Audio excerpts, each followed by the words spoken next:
Tender మనకొచ్చిందన్న kick కంటే దేవకిని దెబ్బతీశానన్న kick ఎక్కువ. ఆ రాధని దెబ్బతీశానన్న కిక్ ఇంకా ఇంకా ఎక్కువ.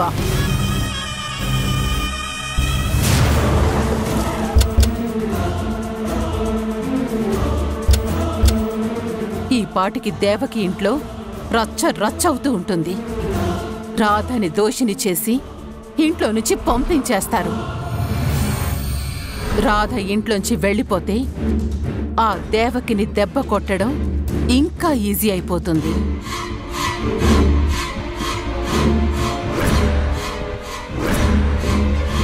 భ్రమరాంబ, ఏ భ్రమరాంబ, భ్రమరాంబ, భ్రమరాంబ, నిన్నే భ్రమరాంబ,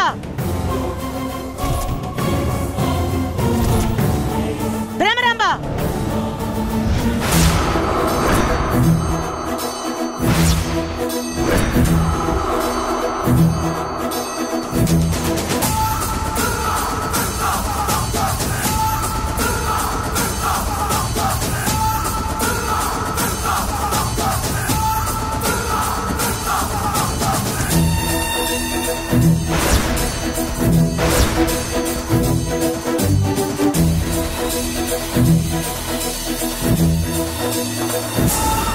ఏంటి, నీ దగ్గర లంచం తీసుకున్నందుకు రాధన్ నా ఇంటి నుంచి బయటికి పంపించకుండా నీ ఇంటికి తీసుకొచ్చానంటని ఆలోచిస్తున్నావా?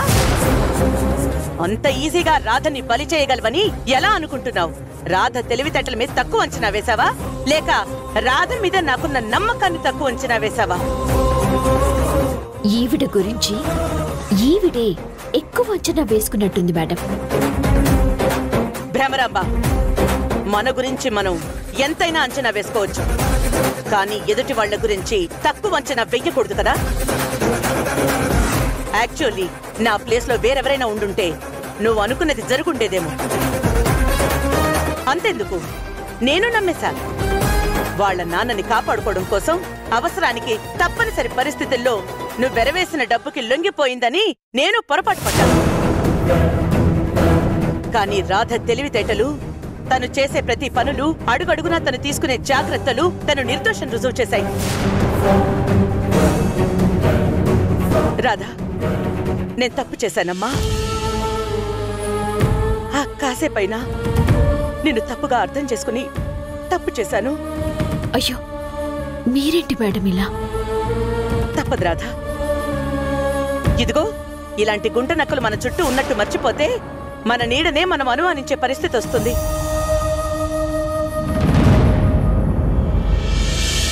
నిన్ను కూడా అలాగే అనుమానించాను, ఈ గుంట నక్క వల్లే. దేవకి,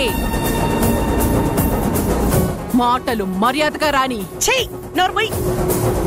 నీకు మర్యాద పొందే అర్హతే లేదు, అసలు మాట్లాడే అర్హతే లేదు. ఈసారేదో నా ప్లాన్ ఫెయిల్ అయిందని ప్రతిసారి ఇలాగే అవుతుందని అనుకోవద్దు దేవకి.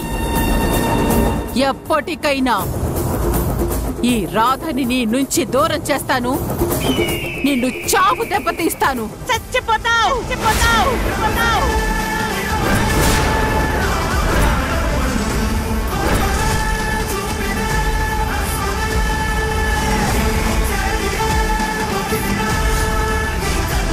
ఇంకొక్కసారి ఇలాంటి పిచ్చి పిచ్చి వేషాలు వేస్తే ప్రాణాలు తీసేస్తాను. ఏమనుకుంటున్నావు? ఇన్నాళ్ళు నువ్వెన్ని తప్పులు చేసినా ఒకప్పటి మన బంధానికి విలువిచ్చి ఎప్పటికైనా మారతావని మన బంధానికి విలువిస్తూ వచ్చాను. కానీ ఈ రోజు నువ్వు నా రాధ జోలికొచ్చావు. నన్ను దెబ్బ కొట్టడం కోసం రాధని బలి చేయాలని చూసావు. ఇక నిన్ను క్షమించను. రాధ, రాధ, రాధ! తన కోసం అంత ఫీల్ అయిపోతున్నావేంటి దేవకి? తను ఆఫ్టర్ ఆల్ శాలరీ కోసం పనిచేసే ఒక ఎంప్లాయీ. ఎంత విశ్వాసంగా ఉన్నా ఏదో ఒక లెక్కకి తెగిపోతుంది. అవసరమైతే నీకే వెన్నుపోటు పొడుస్తుంది. అంటే రాధని కొనేయగలననుకుంటున్నావా? కొంచెడు ట్రై చేయి.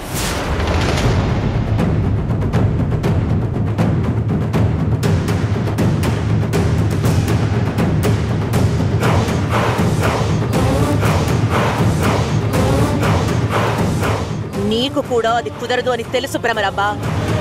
అందుకే నేరుగా రాధకి డబ్బులు ఇవ్వకుండా అకౌంట్లో డబ్బు వేసి నిందలు వేయాలని చూసావు. ఇంకో మాట ఏమన్నావు? రాధ ఆఫ్టర్ ఆల్ నా దగ్గర జీతానికి పనిచేసే ఒక ఎంప్లాయా? ఇంతవరకు ఈ మాట నేను రాధతో కూడా చెప్పలేదు. మా అనుబంధానికి ఇలా చెప్పుకోవాల్సిన అవసరమూ లేదు.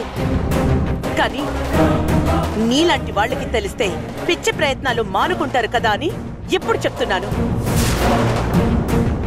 నా కన్న కూతురు గాయత్రి అయితే దేవుడిచ్చిన కూతురు రాధ. రాధ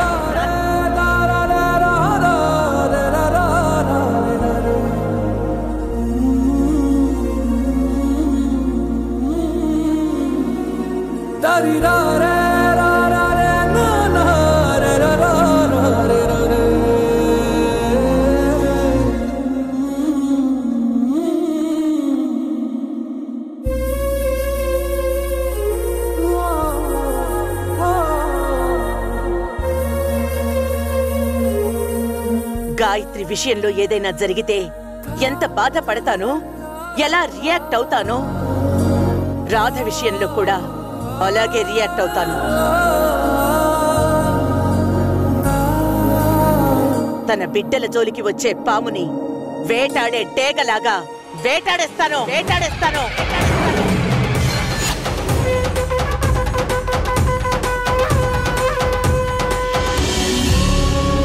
అవును రాధా, నువ్వు నా కూతురువి. తల్లి బిడ్డల్ని కూడా విడదీయాలని చూసే ఇలాంటి నీచులు చాలా మందే ఉంటారు. మనమే జాగ్రత్తగా ఉండాలి. ఉందా భ్రమరాంబ? ఇదే నీకు లాస్ట్ అండ్ ఫైనల్ వార్నింగ్. మళ్ళీ రాధ జోలికొచ్చావో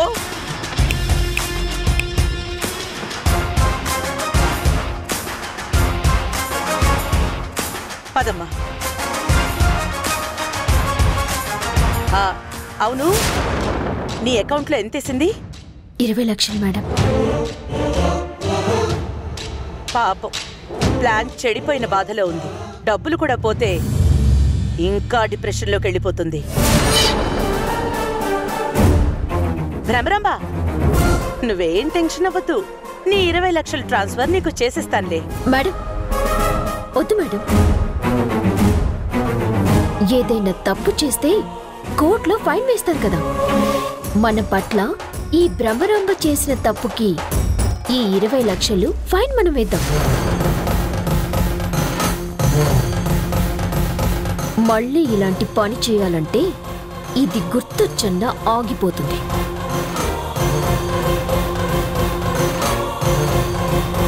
పదమ్మా.